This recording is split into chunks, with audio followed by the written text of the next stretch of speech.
wanted to say, well, let's just take the best name out of the two, George Washington and Christopher Columbus. So he named it Washington, D.C. D.C. standing for the District of Columbia. Pierre Lafont, a Frenchman, was the original designer of D.C. He designed it especially to be a capital city. We're now entering Capitol Hill, and this used to be called Jenkins Hill. Pierre Lafont called it a pedestal waiting for a monument. This is why he stuck the Capitol on top of Jenkins Hill. We're also currently on the Senate side of the Capitol.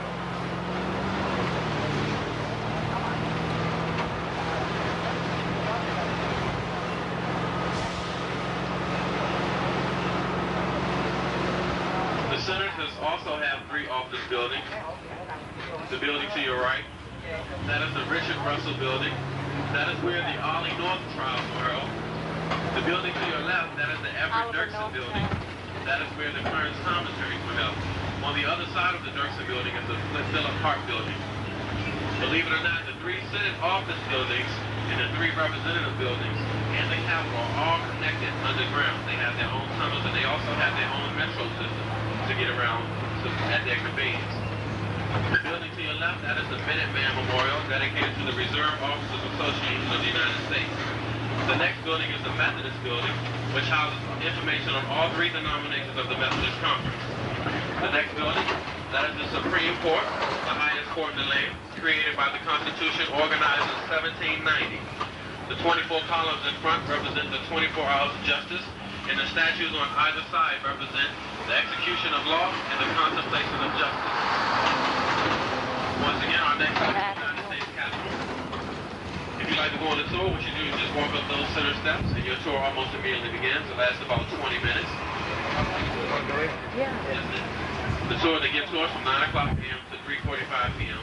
The building closes at 4:30 p.m. However, the rotunda stays open until 10 o'clock p.m. If you haven't been to the Capitol, you want to see it because the rotunda is absolutely beautiful. You can also... It's albino squirrel.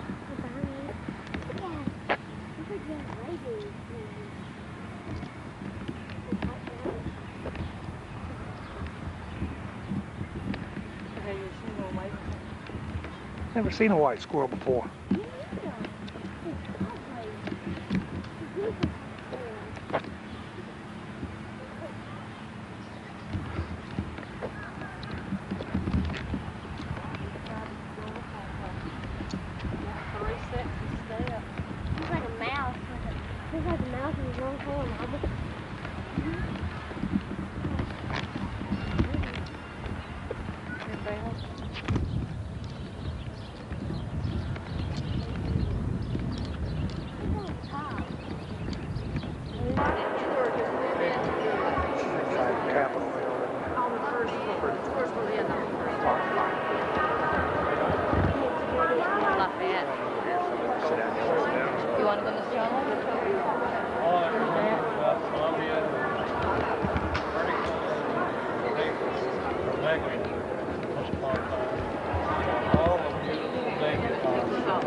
folks here from California by any chance? Los Angeles area? Guess you're about big earthquakes? No. Yeah, they say so.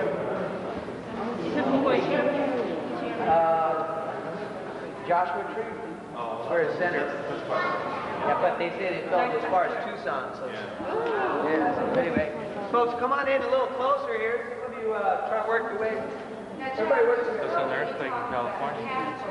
Well, let's let these folks in California know, what's going on around here. Okay, come in close on the side over here. Come on in a little closer. Thanks a lot. All right, welcome to the Capitol building, everyone. My name's Jonathan. Now, please feel free to use your cameras in the building. Right? There's just one place photography is prohibited, and that's the 3rd floor, where the House and Senate chambers are viewed from the galleries. All right, I will tell you how to reach that area later on.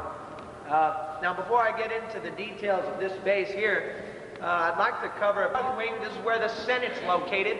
There are 100 senators. All the states have 2.